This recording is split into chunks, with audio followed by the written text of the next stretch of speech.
Time to rise and grind. Yeah, they said the grave was the end, now that's where we start. Every beat in my chest got that glow to dark heart. Shadows move different when the midnight calls, and the deads keep dancing on these blockchain walls. Well, Antony, what's up? First podcast. This is my first podcast. I think we're gonna check names after this, so I'm tentative to change, but I think I'm gonna call it Into the Web3Verse. Into the Web3Verse. I like that. Absolutely. Multi-dimensional thing. So I think I'm gonna try and make it that name, but what I want the podcast to be is us diving into Web3 every week and talking to different founders. So I thought, it's a Solana Deads sponsored podcast. And since Solana Deads are partnered with you guys, InfinNFTRoyale, I thought it would be a really good idea to have you and then Toshi on first and get to know you guys more, share you guys, because you guys work with so many different Web3 projects and you work with so many different people. And so I feel like you guys also, on top of getting into the Web3 and crypto game space, you guys are also really having connection, building networking. And I think it's really what you guys are doing. So without further ado, Antony, how are you? What got you into, what let's start with the card game. Where did all of this inception for InfinNFTRoyale start? Because I know it wasn't just a Web3 thought at first. Yeah, exactly. I know it seems like we built the game relatively fast, which in hindsight we did, but the core functionality of it, the idea of the game itself, was a completely separate IP that I had actually created. A physical, trading card game for me and my loved ones within my home. Back during COVID, I created a card game called Fray. Played almost exactly like InfinNFTRoyale, except for we had dice, we had little chips. It was a tabletop, trading card game, and it was really fun. And I didn't realize how fun it was. I mean, I knew I would have fun because I made it. I thought it was fun, but my kids always wanted to play, which kind of threw me off because I was like, I didn't know it was that fun. And so I decided to introduce it to my mom and my stepdad. And I was like, this would be the real test. And my siblings and things. And everybody was having a blast. We would spend, 1 to 3 hours playing the game. And then I thought to myself, as, a kind of a young software engineer at the time, I was like, well, my parents live out of town. My siblings live out of town. I'm in Atlanta, Georgia.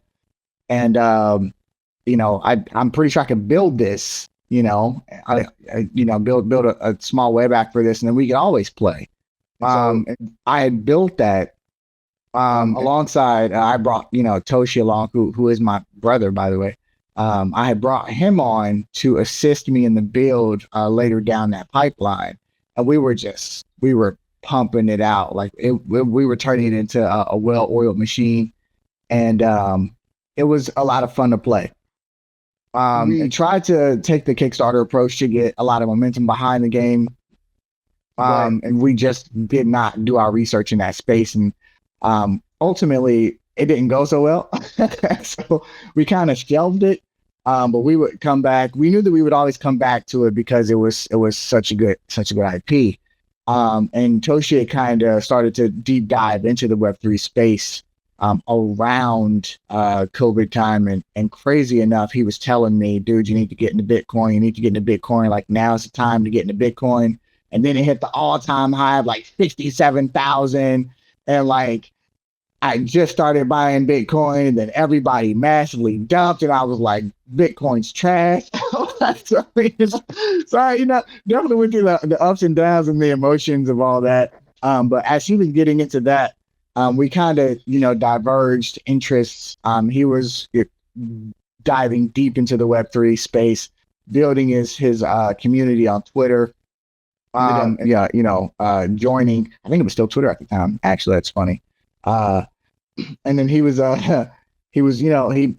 became part of the Tadpoles community. And started to gain some traction over there. And now he's like one of the top guys in those communities. And later down the line, we came together and we had the idea, like, we're still building, software. We still had a software company together, and it was just like, well, what can we do, that's going to be, take advantage or we could benefit off of, this upcoming bull market. Because, it still hadn't quite, it was like just about to boom, right? Earlier in the year. And that's when we started to kind of ideate about potentially bringing Frey back in a different capacity. And so we had worked together, shopped a couple of ideas, and we thought, dude, why are we even trying to provide characters right now? Like, let's not provide any characters, and let's let all of the IP be from different, communities.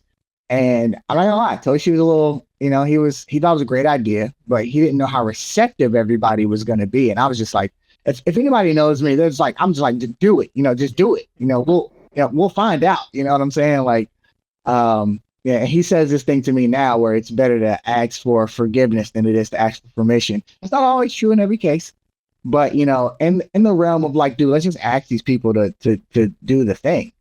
And we didn't have a single body of people or collection say no.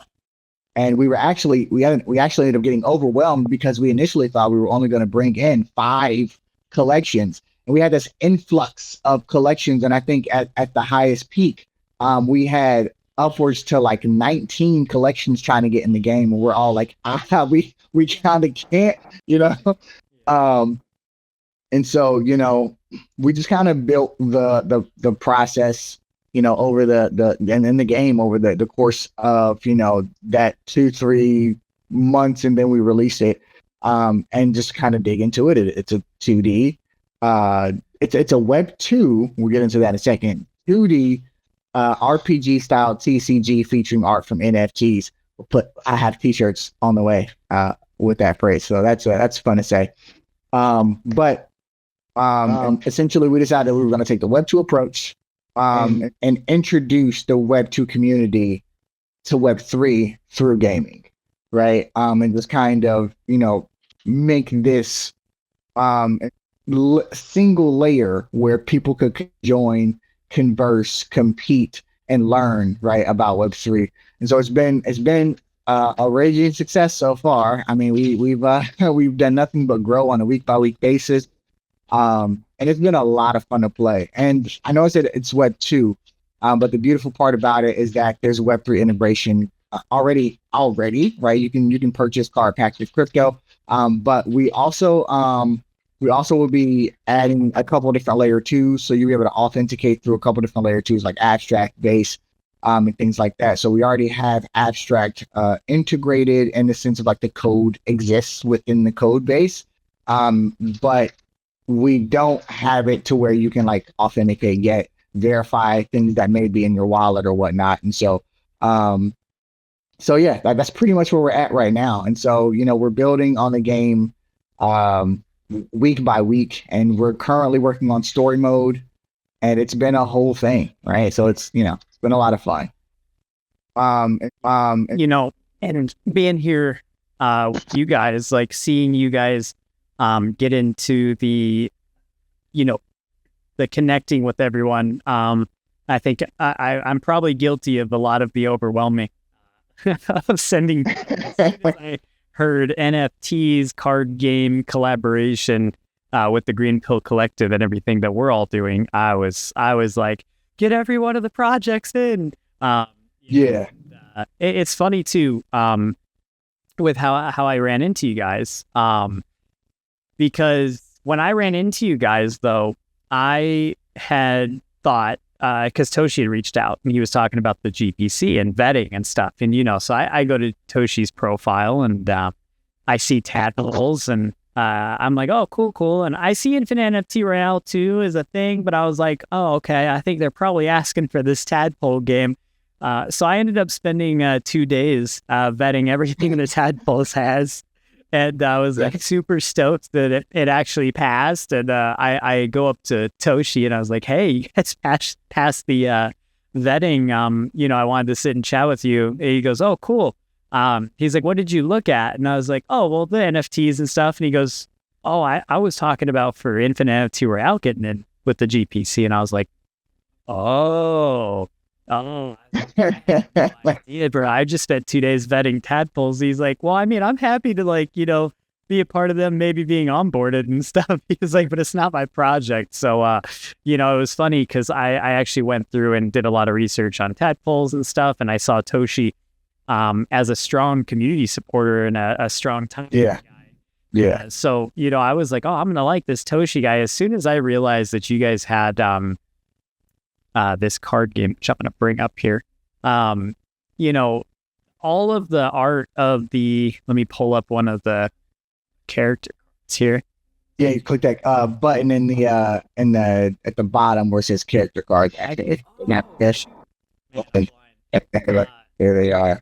So I think one of the first ones that I had really seen was, the lambs, the big in there. And I was like, wow, this is really cool. Obviously once we saw Solana strays and tadpoles and dragon punks, and I'm biased on the Solana dead one. Obviously, Gage is one of our amazing community members, so it was awesome to see people's cards getting in there. I'm close with the Quack fam as well, and so seeing their art in here is just so cool. And you guys do this really awesome way of keeping the style or the aesthetic of the original project, bringing your own background and style into the backdrop of these cards, and also your format doesn't really change across the cards. And so I really like the way that you guys approach this. It feels like it's your style all the way across, but each card, or I would say each collection, has a bit of a uniqueness in the game to it still.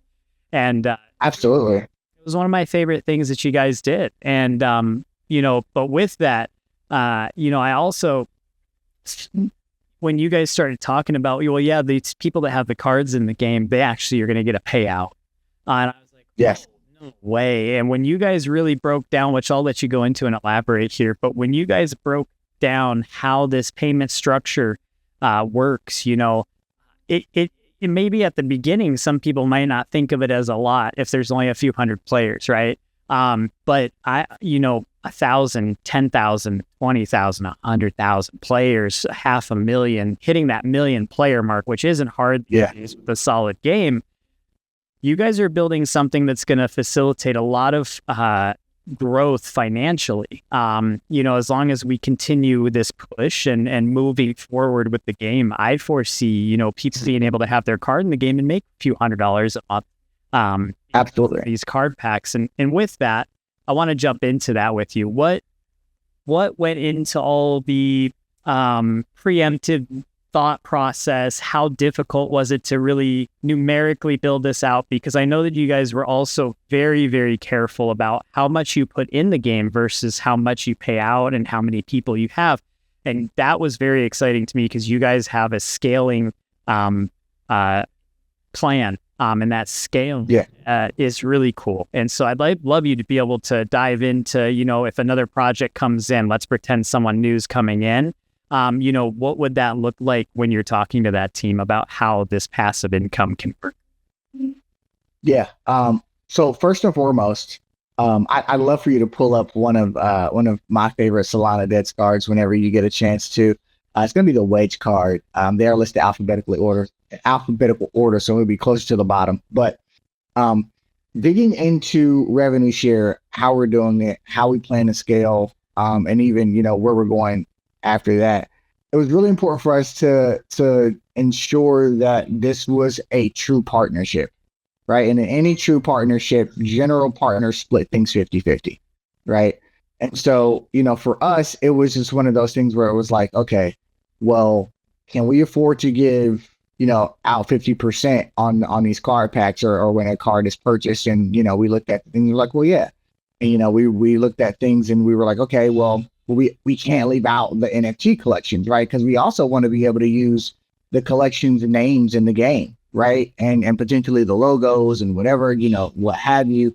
And so what can we do for them? And so we looked at the numbers again and was like, okay, well, let's shell out another additional 10% anytime one of their cards one of the pieces from, of IP from their collection gets pulled, which is like, okay, that works out actually very well because, somebody's buying, Solana Deads packs over and over again, right? Then, the Solana Deads as a brand, benefits off of that as well, which is like super dope in my opinion, right? So, we shell out 60% of all revenue earned to the holders and the collections, right? And we retain 40%. We use that, we invest it to continue to do things like marketing and, bringing more people in, being able to attend IRL events, right? And, continue to introduce this to people in the real world because, down the line, this actually will be a physical trading card game as well.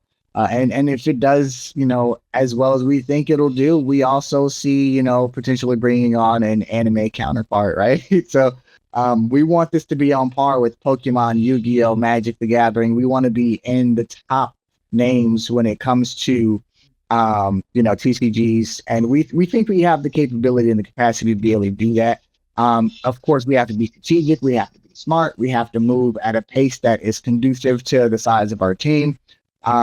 And so there's that. And then so in regards to scaling and making sure that, everybody has a fair shot at, getting, a decent payout, on a week by week or a monthly basis, right? I love the 110-1 rule where it's like for every 100 people you can get 10 people to interact, you can get at least one person to do the CTA, right? And so for me, that's what true scale looks like, right? It's always been an easy model to follow for us. And so, right now we're really, for every card in the game, we want to have at least 10 people is essentially where we are right now. Now, as we continue to scale out and scale up, we want that ratio to be even higher, because that means more people are playing, more people have an opportunity to purchase card packs, more people are going to engage. And the beautiful part about why we plan to introduce the physical cards is because it will tie hand in hand with the game online. And so when people are actually purchasing the physical cards, they'll also be purchasing the digital cards, which they can use in game, and then that revenue is still shared and split the same way. And so we're really excited about, the opportunity to be able to do this and scale up. And, it's a community cook. It's a slow cook, but all the best food is cooked slow. You know what I'm saying? So, yeah. I will say one of the other things that we're doing, I'm actually doing it as we speak. Like you literally called me in the middle of doing this thing. Yeah, I got to get a little bit of alpha here. I'm actually working on our first NFT collection. And so our NFT collection will feature Io, who is the little green infinity orb. You get him when you first come into the game. So if you haven't seen already, there are different variations of Io. And so that kind of just prompted us to be like, okay, well, duh. So if you go to the shop, actually, you'll be able to click on the cosmetics. And this is also a new updated shop experience. So you'll see there, you'll see there that, we've got some different color infinity orbs. And then that kind of sparked our brain, like this could potentially move into like an NFT type of a scenario. And then those three little characters there, Zay, Yuna, and Colby, are kind of think of them as your Ash, Brock, and Misty, right? So these are our first three protagonists within our storyline. These are the little chibi versions of them, but we do have anime style version of these characters. You'll be able to find those on our page. We just started releasing those and kind of teasing what they look like. And so we're really excited about this portion of the venture. And again, we're trying to move slow and carefully to make sure that everything that we do coincides with getting more people in the game, because that's really the goal, right? It's really to get more people in the game, introduce more people into the Web3 experience, introduce people into collections that they may not have known about.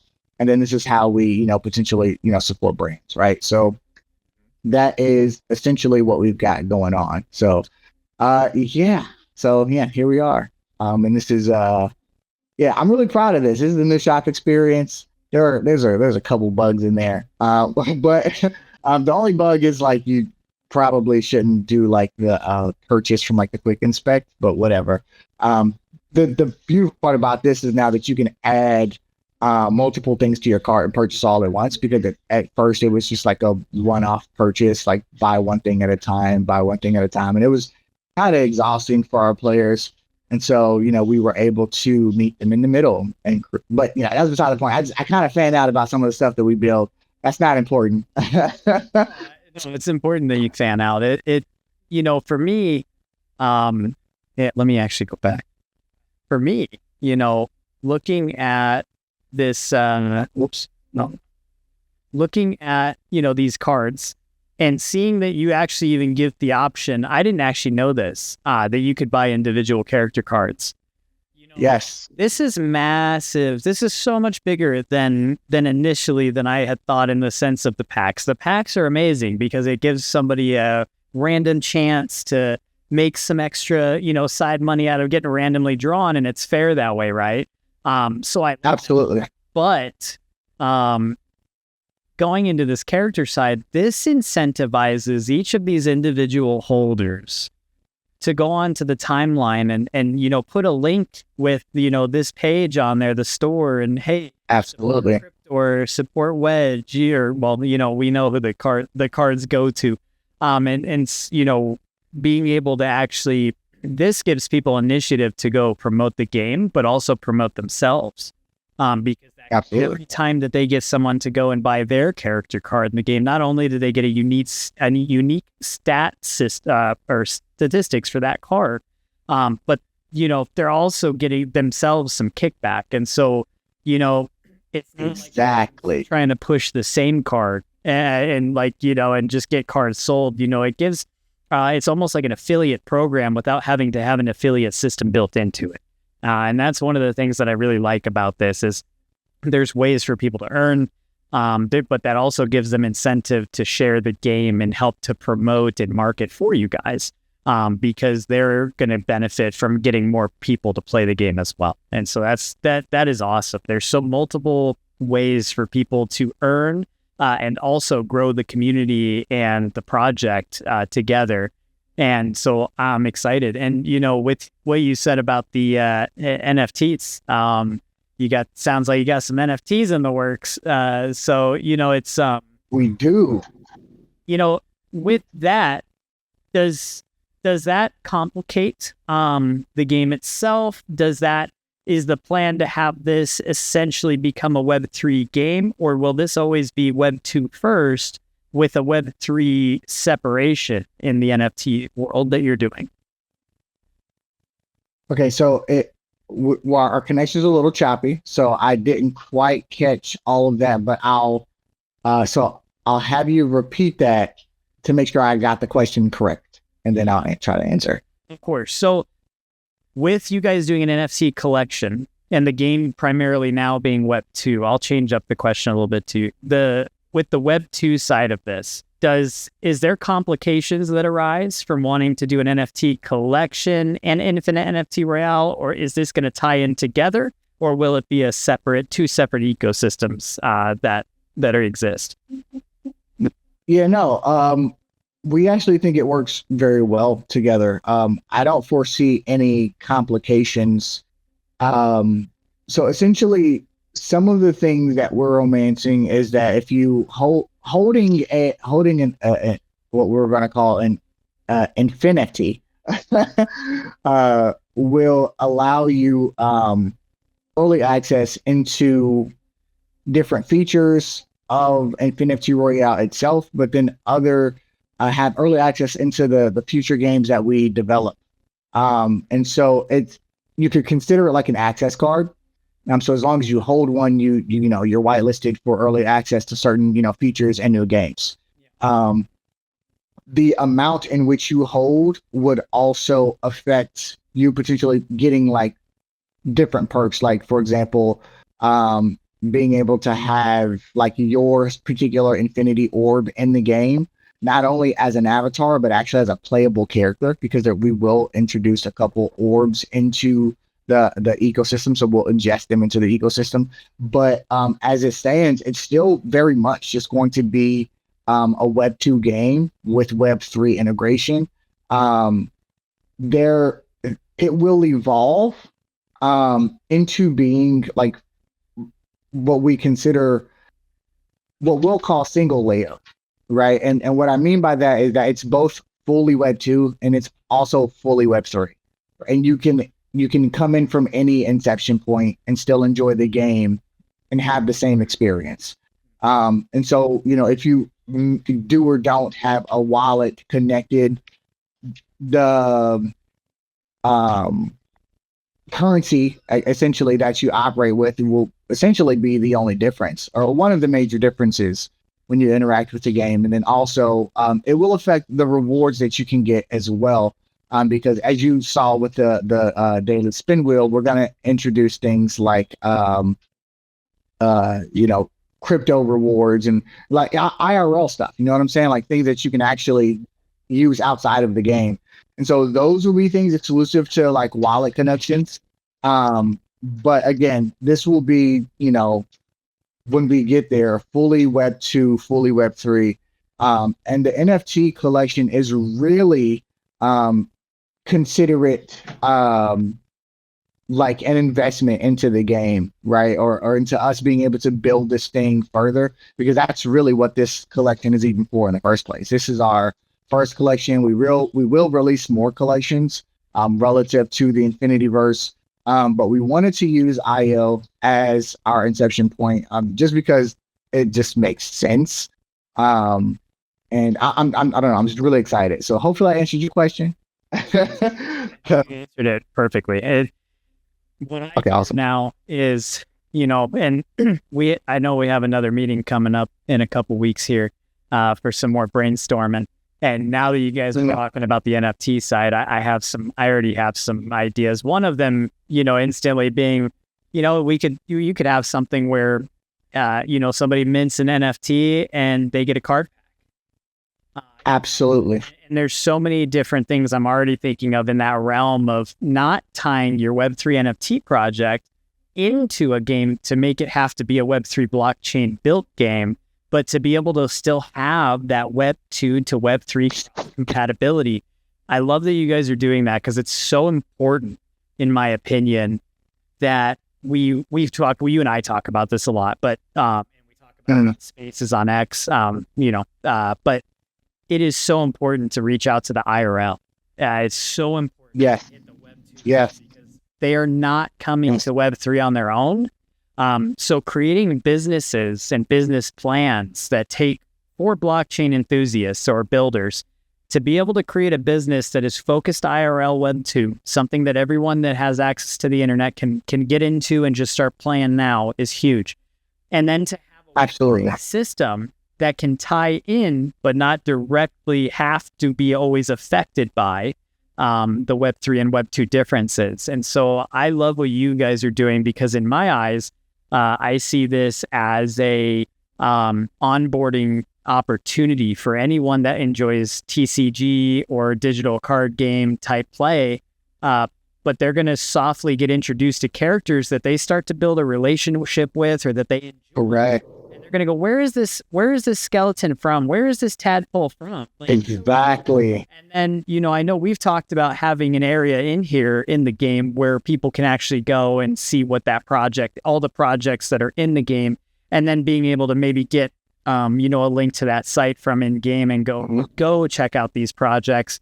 It just, and so that, yeah, go ahead. If I could interject right there, and that's actually something we're building into the story mode. So we spoke about having an information center, so that you can go and visit, and you'll be able to do things like get information on how to play the game. You'll get information on how to you know, do certain things, you know, different features, functionalities. But then you'll also be able to learn about the communities and the collections that are in the game. While we're here and while I have you, we talked about IRL. I've got you on my ear, so give me 2 seconds. I'm going to stand up here because I want to show you something I'm going to an event called Collecticon on Saturday and Sunday. And I want to show you my marketing tactic that I think you'll really enjoy. Like, got this T-shirt here, Yo, I need one of these. right? Right? How many people have a hard time saying it too? Everybody has such a hard time saying the game, right? And then check this out on the sleeve, right? One of the phrases I coined was hard to say, fun to play, right? Got the website on the other sleeve there, and then a little photo on the back, the little Toshi with the cards, right? So I'm super stoked to interview more people. I know you've seen some of the interviews that I've got on my page, but I'm super stoked to interview people with this shirt on and just present a montage of people saying this card game's name wrong. I'm so excited for just that piece. But yeah, you brought up the IRL events, and I had to show you that because that's just going to be such a major player. And I think that, it's really about being creative in your marketing. That is really going to be the success of any business. And we're doing the little things that we can think of. And you've helped us tremendously in that space. And so wanted to show you that shirt because I thought you'd enjoy that. I'm so pumped on that shirt. I really need one of those down the road here because I'll rock those up to any of the events that I go to as well. Absolutely. It's so awesome to just see what you guys, the way you think and, the way that you process, whether it be not having too many, don't oversaturate your own market. And we'll talk a little bit about this too. Let's jump into branding. That's something that a lot of dads focus on heavily as well. And do an amazing job with, by the way. Thank you. That's not me. That's Ham, What If, Rogue. Those guys are just absolutely in levels. Honestly, levels. Killing it. Dude, he's the reason we have the amount of merch that we do. Killing it. They're killing it. And so, branding is important. And so breaking the mold is something that we've been talking about in spaces and online and X a lot lately is setting the meta, breaking out of echo chambers. Web3 is a hit of echo chambers. Yes. Web3, the biggest thing that hurts Web3 is that we don't break out of Web3. And something that you were just talking about, bringing into that IRL world, what is, how important is it to you? And also, what is your plan in that Web3 IRL approach? Because you understand that echo chamber exists and that we have to really reach out to the real world and bring them to us, not wait for them to come to us like we had. I think that that's the beautiful thing between my brother and I, right? Because Toshi is so deeply ingrained in the Web3 space. Y'all know me as a I'm a crypto baby, right? I'm still learning the Web3 stuff, right? I'm getting geeked and excited about, getting wallets connected and doing, using a bridge. I'm like, oh, I did it. Yeah. I'm, completing successful transactions. And so I'm still learning. And so you asked me how important is it? I think it's incredibly important, if not the most important, because I think the biggest issue that Web3 has is that it's complicated, right? And it's getting less and less complicated as years go on with layer twos and, just people building, right? We in the Web3 space, we still have less devs, if I'm not mistaken, than Facebook. So that's not a lot of people. I'm not talking about the vibe coders. Don't get me wrong. Vibe coders build some incredible stuff too. But I'm talking about people who really understand the technology and know how to build it and make it simpler, right? And who can build the tools to make it simpler. And the Solana Dev's got some folks over there doing just that. And so for me, it's incredibly important to be an IRL, right? To be in people's spaces, to show people what Web3 has to offer without even mentioning that it's even Web3, right? I think that's important. I think you don't have to tell people that it's Web3 in order for them to enjoy the experience. And that's kind of like our goal is to just blindly get people to join Web3 without them knowing that they're injecting and investing into that space, but then give them an avenue to do so as well and make that avenue super seamless, easy, clean process, right? So that's really our goal. Now, doesn't it? Yeah. You know, Web3 crypto have always had a heavy stigma. And so something that we've learned, like you said, I love that you said this too, we almost have to create Web3 and show people what Web3 is without telling them it's Web3. Right. I've started telling people this is a business I work for. This is a company I work for. Absolutely. In real life, because when I tell people, oh, I work with Web3 projects, or I work with a project that's on blockchain, people's ears turn off. I see their eyes, I see their body language. Mainstream media has had painted such a bad rap for crypto blockchain for so long. Yeah. That I think that what you said is a key part, and we're seeing it in large institutions and businesses. We talk about NFTs. Yep. Starbucks isn't going to call their NFT an NFT for you guys. They're going to create a system that is built on the blockchain. It is going to be integrated where you still have a card, a QR, you scan it. When you get your coffee, you get your points. Like, you never will notice that there's exactly technology. And so it's really important what you said about us, basically just integrating Web3 into Web2 seamlessly. It's just like we talk about wallet connections. You're new to crypto. So you understand this freshly more so than other people of connecting wallets. What does that mean? How does that work? Is that safe? Half the time it's not, and understanding how that world works. When we can have people log in through their phone, through 2FA, through, a QR code or things of that nature, we're going to see a lot of this world adopt Web3, but they're not going to know that they've adopted it. And so I love that you brought that up. Exactly. 1000%. And I think that's the biggest thing, right? And I don't think some people get it, right? But like some people get it like right away when it's like we're blindly walking them in, right? They don't even know, but then when they find out, they're like, "Oh, I've been doing this the whole time," and it's I don't think you could have put it in any better scenario with the Starbucks thing. That's exactly what we're doing. Right. Like, and so, banks. Let's go back to banks. What happened? Everyone said, nobody's going to use this. Nobody's going to want a credit card, debit cards. This is just plastic. This is stupid. The whole world runs on that now. Actually, most people, not most, I'd say a large amount of people are just using this.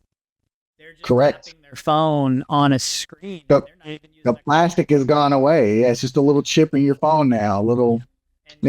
With crypto and blockchain technology, just to touch on that for a sec, for people that may not know, it really creates a more stable, structured system when they do this. It's going to be the point reward systems y'all know already, but the difference is it's going to be on a way more sophisticated tracking capabilities of data management, pulling information from these things. The blockchain, because of the way it houses information, it really is going to better a lot of these companies and businesses. Yeah. But again, no one's going to know it's implemented, because the other thing is too, half these companies create their own name.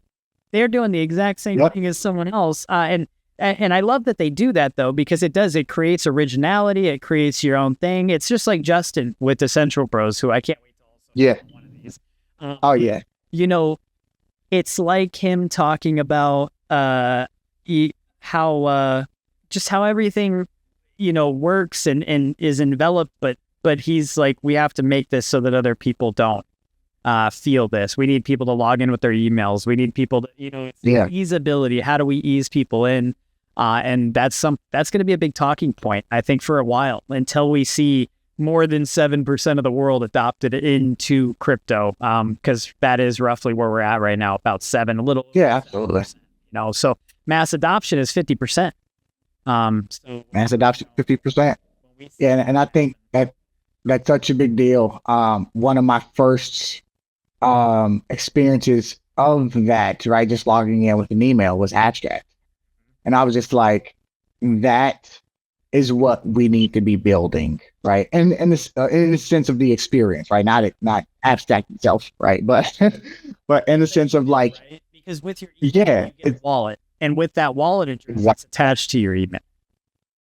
Exactly. And it's just like, duh. Like, and the more it's funny because like you've got all these, if you think of like a business, like I'm trying to identify what this is, but just walk with me for a second. You've got the technical department, and the Web3 builders are generally like super techie, right? They want you to understand all of the nuances of like how it works, and like it's so cool because it does all these things that other people don't even understand.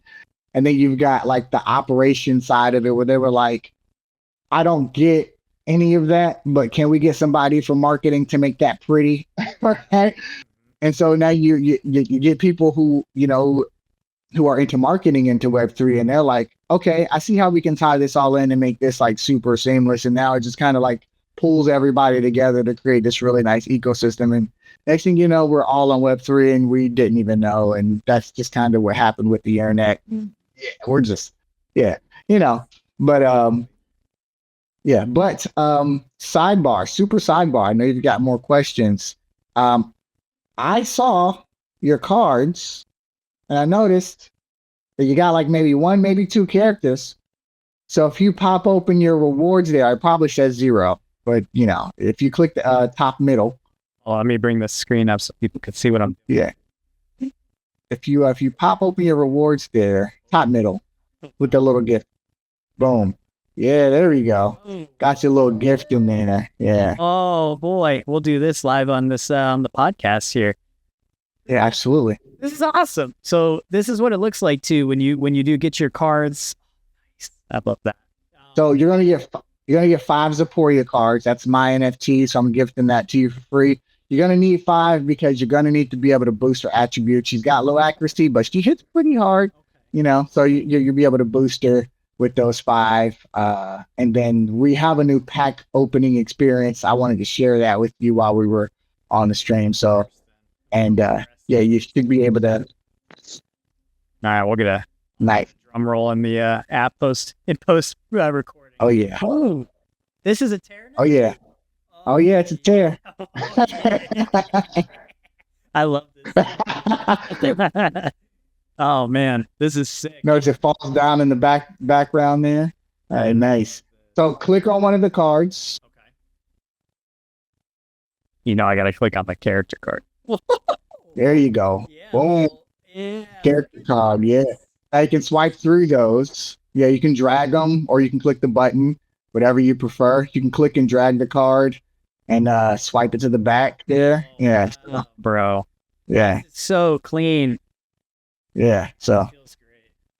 And this is yeah, no experience there. What project is this? That is the Alien Boy NFT. And we love those little weird dudes. They are. That one in particular is a really good card there. High accuracy, very decent. You got a legendary card, so that's a legendary pull, my man. So that's super dope. So when's the next tournament? Next, we generally do them on Saturdays. We have not announced that we're doing one this upcoming Saturday because we are doing the IRL event. It's so funny because our league is called the IRL, the InfinNFTRoyale League. But the in real life event, we're doing that this upcoming Saturday. So probably unless Toshi's doing it alone, it'll be the following Saturday. Okay. Yeah. Because we'll do I'll have this up before that then. So let's we'll say this weekend is off, even if there is one. Because this posted by then. So everyone that sees this, look for the 20th. Do we know which project is going to be the So real quick, honestly, talk about this. Explain just the past ones because. I ask which project is next because every weekend there's a different project when we have these tournaments and you have to do something to get in. So I'll let you explain that. Absolutely. So we feature a collection, a project each week, and we host a tournament in their honor. We've done the Dragon Punks, the Solana Deads, and I think Quack Life was our most recent. And what you have to do in order to compete in those is that you actually have to hold one of the cards in the game. You don't have to be an NFT holder, but you do have to at least purchase one of the cards if you don't already have one in your possession, because you have to play with one of those cards. And so generally what we ask people to do is go purchase a card pack from that particular collection that we're featuring to ensure that you actually get one, or you can purchase one outright from the characters section and then use those. So that's essentially what you got to do to compete. The following tournament, if I'm not mistaken, we're going to be doing the Big Neighbors. And then following that will be the Lambs. So really excited about those two communities. Shout out to the Big Neighbors, by the way, because they did the Littlefoot Smith, and they minted out, within that like 36, 38 hours. So that's pretty dope. Got me a couple. We'll be featuring them on the next one. And then after that, we'll be doing the Lambs. And then post that, we've been in conversation with the Reds as well. So they'll be following that. So that's pretty much going to be the schedule if all is successful and everything lines up the way it's supposed to. And so we're really excited about that. Yeah, I look forward to the tournaments. They've been fun because you guys do a live. So if you guys haven't seen these before, basically they do a live, and the live is people can go into the Discord and chat with each other while they're playing, which was a lot of fun. And then one week when Solana Deads had the tournament, it was me, Toshi, Antony live, it was one of your friends, and forgive me for forgetting his name, but he was Rio. Oh, Rio's hilarious. Rio, yeah. Hilarious. Yeah. He gives me Drewski. Yeah, he kind of gives me Drewski. 1000% he is our Drewski. I can't wait to tell him that. He's 1000% our Drewski. And speaking of, he's actually one of our content creators. He's been a little slow on it right now. He just had a baby. Congrats out to him. His wife had a baby. He looks like he had a baby, but he did not. Yeah, he's still fun. Currently trying to leave that baby lit. No, it's fine. He's gonna see this and just crack up. But it's one thing I love about him. He's got a great sense of humor. He actually works in the video film industry, and so he's around content all day. And so he's just a think tank of ideas. So it was a no-brainer to bring him on, to have him create some content for us. And so once he gets back on the ball, as a matter of fact, the most recent piece of content he did was the Stoned card, which we made in your honor. So that was a funny little bit. So we really appreciate all of that stuff. So this I gotta find it now, so the podcast can see. Yeah, the Stoned card will be a little further down. It's alphabetical. Yep. There it is. So yeah, this is my card in the game, and I'm very grateful for you guys. Y'all gave me an S tier 5-star card, and you know what's funny? This is better than me personally having a NFT card in the game, because I like ability stuff, like kind of magic, spiritual. Naruto, jutsus, things like that. I love this because I hear people all the time going, "Bro, I hate and love your card," and I'm like, "Why?" People were playing with it before I had even really seen the card in the game. Stoner, I hate your card. You keeps ruining my wins, and I'm like, "What? What is it?" Bro, it's like, I just have stones in my hand, and I was like, "Oh my god!" I was like, this card is so fun to play, and I actually did get to play it in the one tournament, the Solana Deads one that I was in there, and I think it helps you win that last game. We had 3 games that day. Your boy, it was my first time playing the game. This is something else that I want to touch on too, about the game real quick too, is the game is so easy to jump into and to have a chance at. How many TCG games do you play where, if you're playing Magic especially, if you don't have the right cards, you are just going to get stomped for the first, 20, 30, 40, 50 games you play, because unless you spend money, right? Obviously, if people go to these TCG games and you buy a bunch of packs, you're probably going to have a decent starter deck. But from what I've noticed, someone that's played Marble Snap, someone that's played Hearthstone, someone that's played Legends of Runeterra heavily, someone that's played Magic for decades, digital and paper.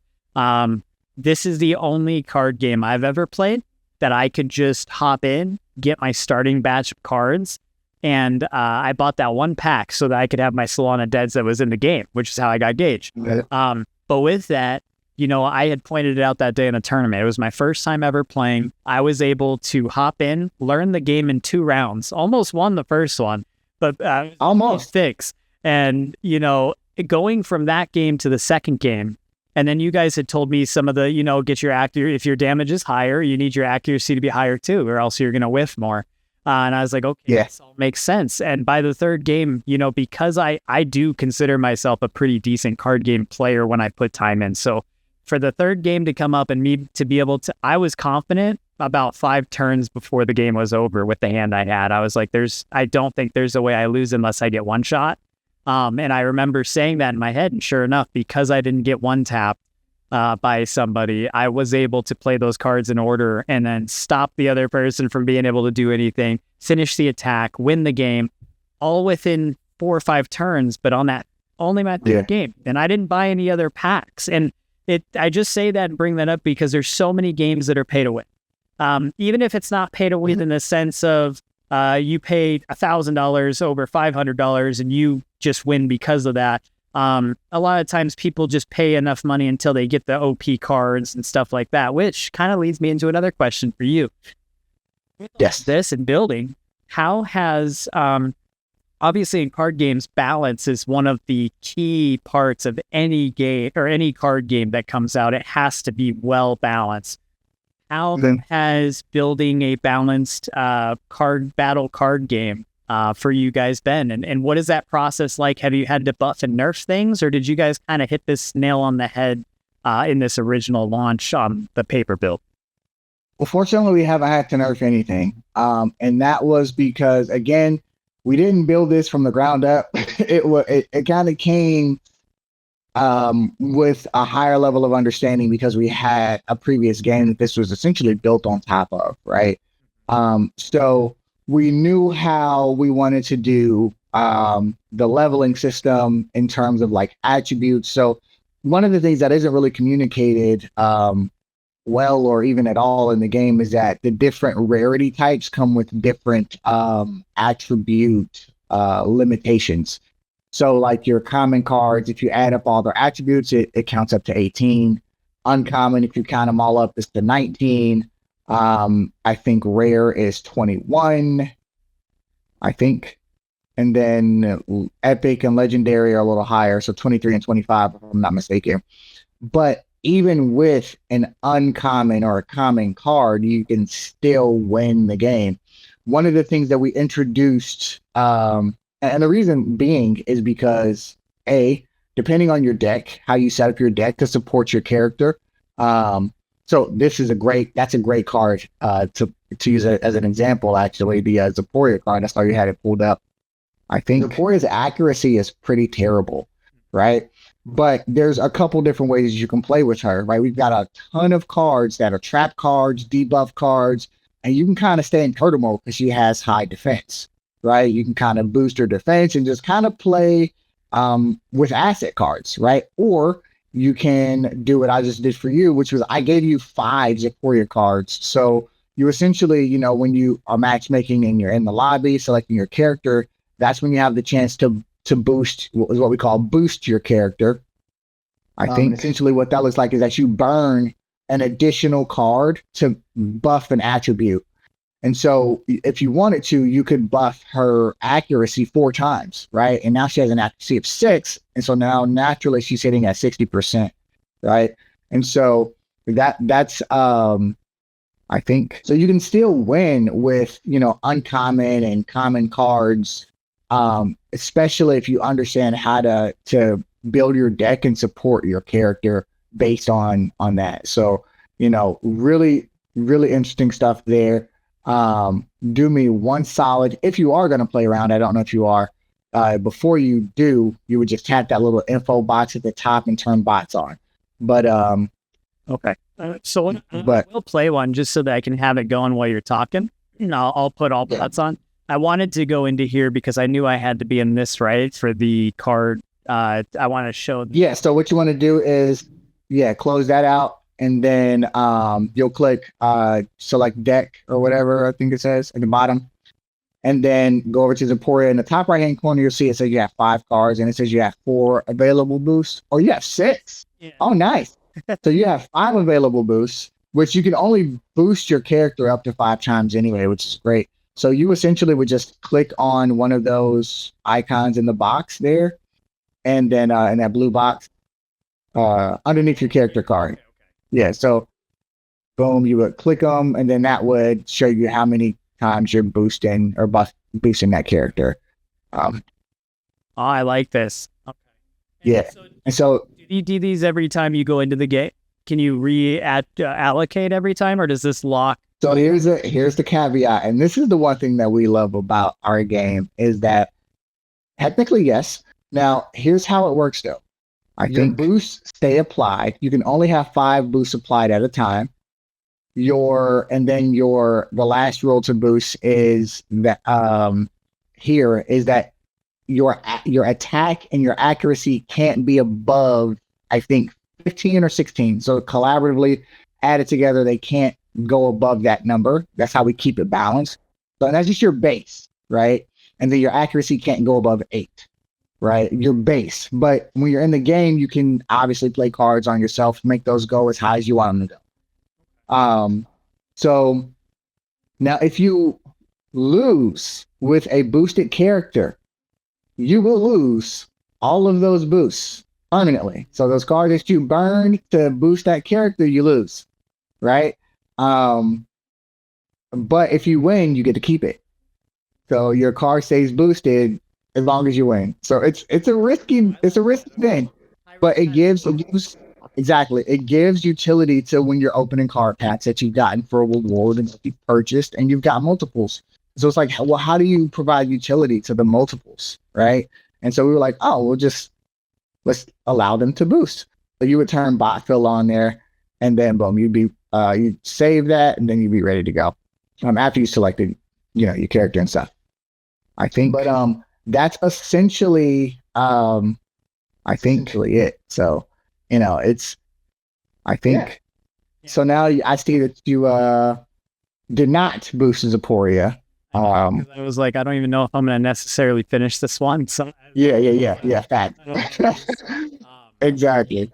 But yeah, no, that's really cool. I like that there is a feature for I think the spiced. Wait, which one did I just do?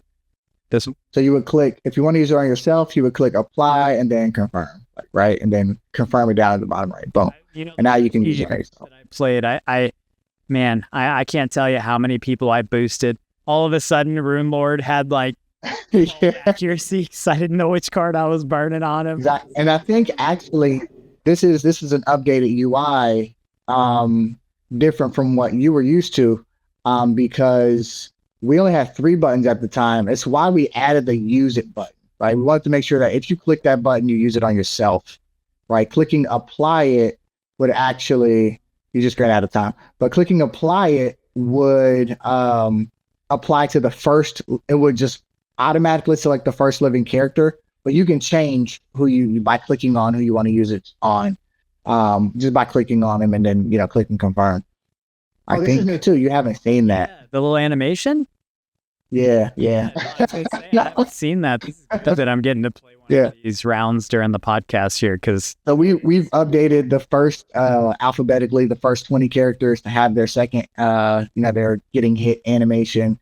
And so we're adding those as we go. We've got 74 total. So we've got another 54 to do. We knock out anywhere between 10 and 15 on any given day that we do it. But so we're adding those, and it's been really fun and exciting to do that, because it's just fun to look at. And then also, if you land a critical hit, there's an animation for that as well. So just kind of updating the little things about the experience. I think. I love the little spin wheel. Oof, that's not gonna hit. It's not. That's my favorite number to roll. Apparently, like I ride tens all day. I gotta boost my accuracy so much, it's crazy.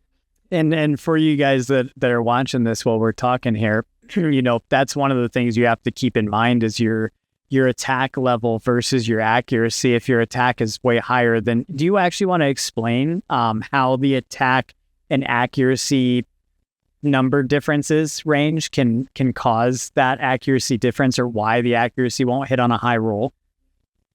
Oh, well, actually, I think there may have actually been a misspeak here relative to that. But in terms of attack and accuracy, base, they should never exceed, I think, 15. I think is the additive number that they should never exceed on the base.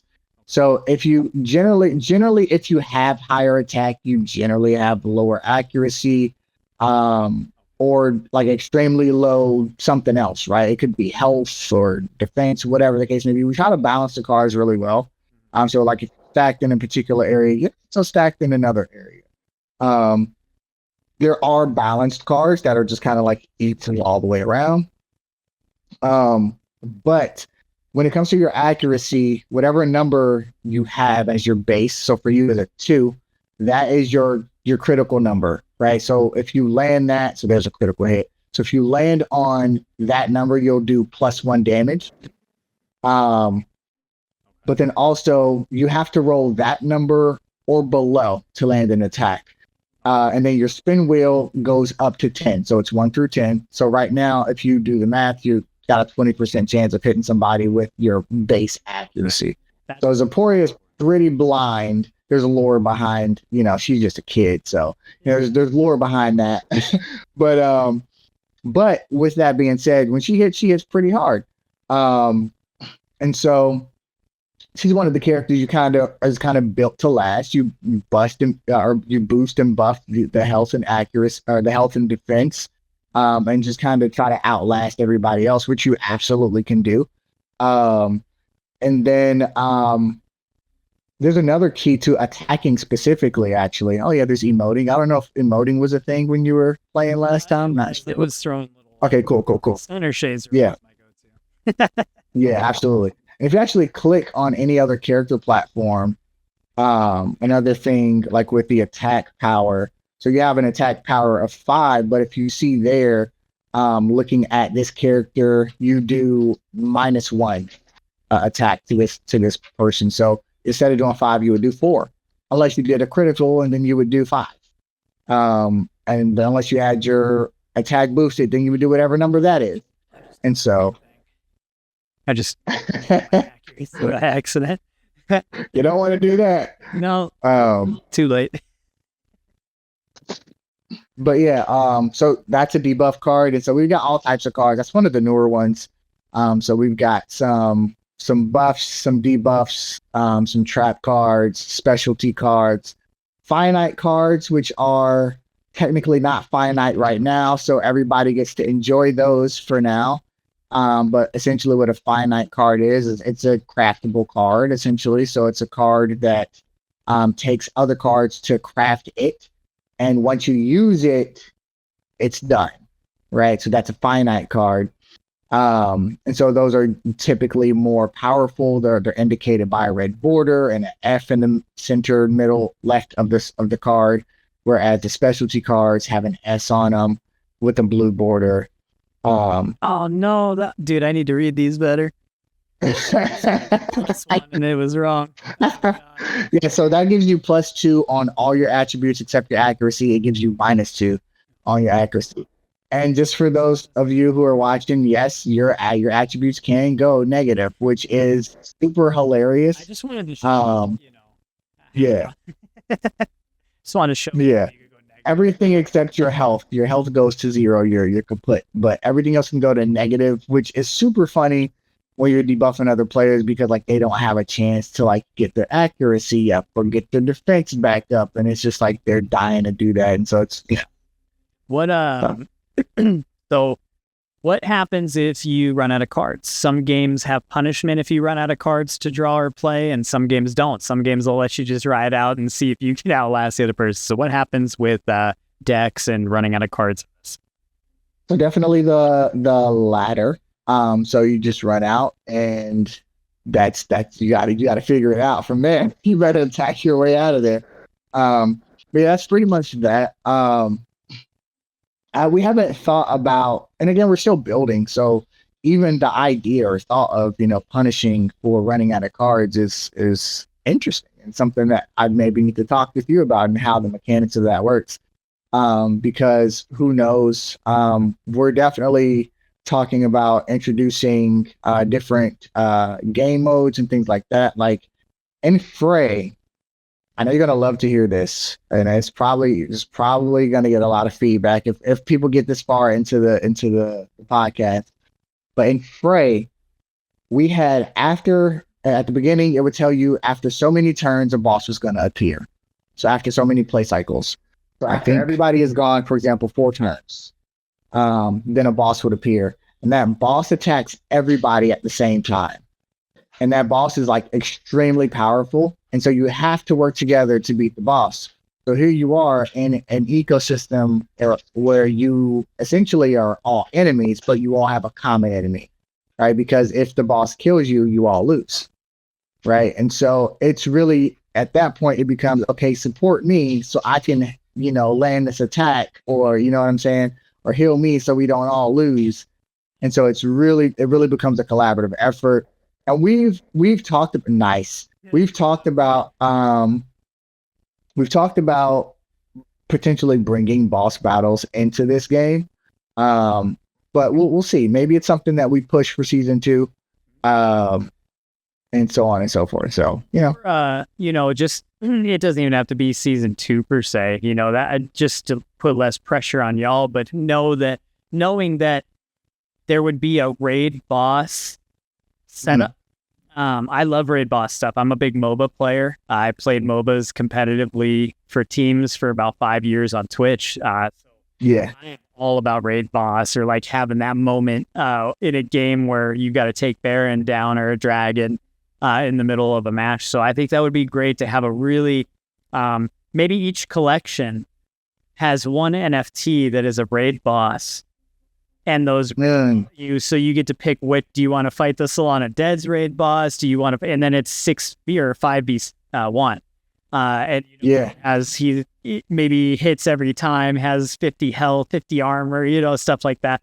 I love that idea. I think it would be great. And it goes into what I think you guys are working towards, which is that longevity of having mile markers or milestones to add into the game as you expand and grow, so that it always feels fresh. Like me hopping in this, just playing a game now, I haven't played in 10 days and everything's changed, like just tons of new little features and things that I hadn't seen. So I love the way that the little battles were working, the way that I love seeing those animations. I love seeing the way that you put the items on, that it goes to yourself now, because that was something I always had to pay attention to do it, but now it's self, and those are just those fluidity changes that are going to adjust over time and feedback from people. So I love that you guys are always willing to listen as well to the community. Yeah, absolutely. People want to see, when we have consulting meetings, you guys are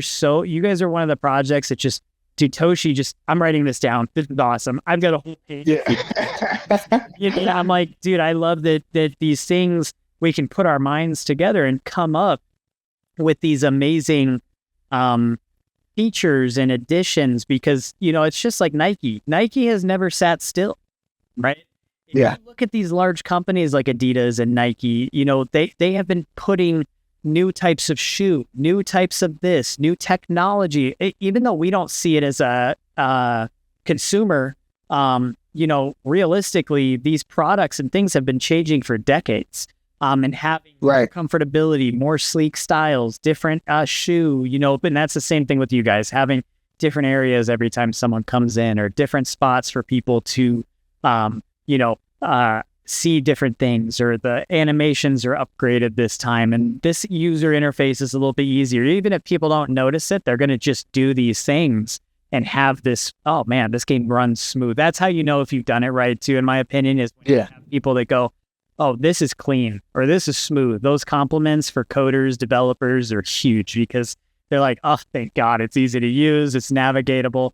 And you guys just do a really good job at taking in, constructive criticism and that just collaboration aspect of everything. So, I don't want to keep you too long. I know we've been at it a little over an hour, and the wife literally just started calling, so that's perfect timing. I felt it in the air. No, this was a great first introduction to the podcast, and I'm happy that I was able to have you, Antony, here with InfinNFTRoyale. And I didn't even plan on showing a game, but I think that was really cool to be. I thought of it last second, just throw a game up while we were sitting here chatting, so people can really see what you guys have been building as you talk.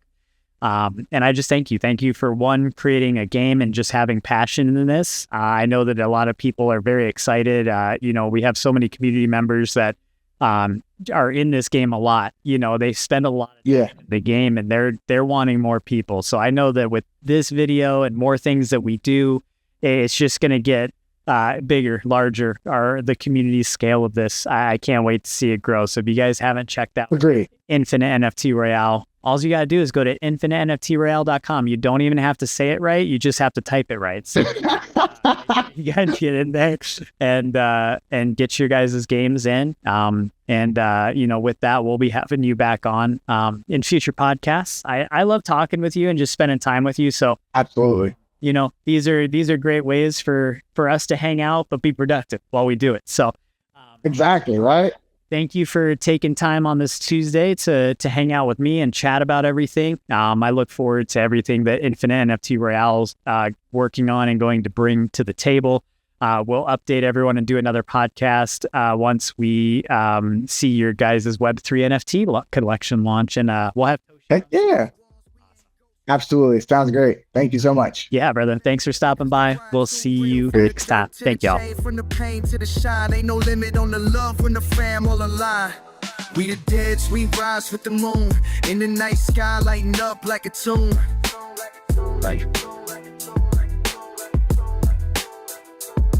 From the tune to the block, yeah, we making that boom. Ain't no fear in the dark, only love in the run.